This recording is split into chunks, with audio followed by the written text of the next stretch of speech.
YCP నేత మాజీ మంత్రి అంబటి రాంబాబుపై కేసు నమోదైంది. సత్తెనపల్లి రూరల్ పోలీస్ స్టేషన్లో మాజీ మంత్రిపై పోలీసులు కేసుని ఫైల్ చేశారు. మాజీ సీఎం వైసీపీ అధినేత వైఎస్ జగన్మోహన్ రెడ్డి పల్నాడు పర్యటనలో పోలీసుల విధులకు ఆటంకం కలిగించడం, వారిపై దురుసుగా ప్రవర్తించారంటూ ఆయనపై ఆరోపణలున్నాయి. సత్తెనపల్లి మండలం కంటిపూడి దగ్గర బ్యారికేడ్లను తొలగించి మాజీ మంత్రి నానా హంగామా చేశారు. ఈ నేపథ్యంలోనే అంబటి రాంబాబుపై పోలీసులు కేసు నమోదు చేశారు. 188, 332, 353, 427 సెక్షన్ల కింద కేసు నమోదు చేశారు. మరోవైపు అంబటి రాంబాబు దురుసు ప్రవర్తనపై పోలీసు ఉన్నతాధికారులు సీరియస్ గా ఉన్నట్లు తెలుస్తోంది.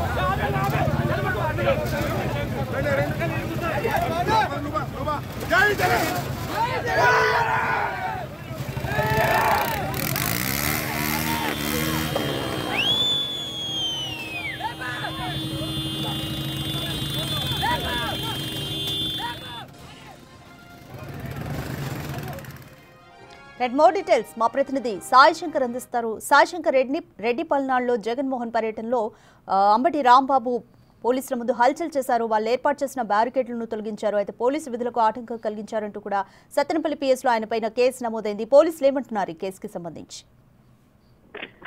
సత్తెనపల్లిలో మాజీ మంత్రి అంబటి రాంబాబుపై విస్తృతమైన కేసు నమోదవడం జరిగింది.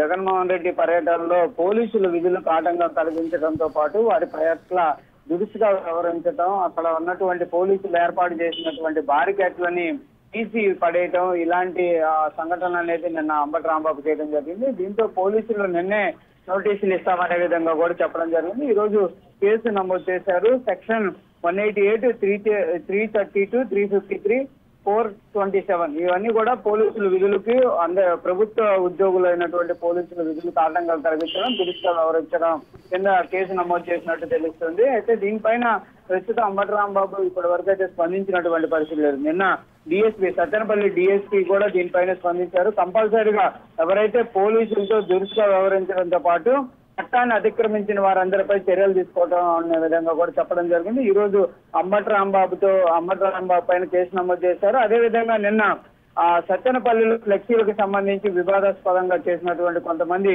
యువకులపై కూడా పోలీసులు అయితే కేసు నమోదు చేసి విచారణ చేపడుతున్నటువంటి పరిస్థితి ఉంది. రాధిక. రైట్ సాయి శంకర్, అంబటి రాంబాబుపై కేసు నమోదవడం పట్ల వైసీపీ శ్రేణులు ఎవరైనా స్పందించారా? అంటే ఇప్పటి వరకు అయితే ఈ కేసుకు సంబంధించి ఎవరు కూడా స్పందించినటువంటి పరిస్థితి లేదు. అయితే కాకపోతే జరిగినటువంటి సంఘటనకు సంబంధించి కొంతమంది మీడియా మిత్రులు వైసీపీ శ్రేణులు అడగక పోలీసులు అడ్డగించేటటువంటి ప్రయత్నం చేశారు. ర్యాలీనే కాదు, అసలు పర్యటన కాకుండా చేసేటటువంటి ప్రయత్నం చేశారు కాబట్టి అంబటి రాంబాబు అంత ఆగ్రహానికి గురవడం జరిగిందనే విధంగా వాళ్ళైతే చెప్పినటువంటి పరిస్థితి ఉంది. ఏదైనప్పటికీ కూడా నిన్న జరిగినటువంటి సంఘటన పైన వైఎస్ఆర్సీపీ శ్రేణులు అయితే మాత్రం పోలీసుల పైన అనేక విమర్శలు చేస్తున్నటువంటి పరిస్థితి అయితే కనిపిస్తుంది. రాధిక. Thank you Sai Shankar.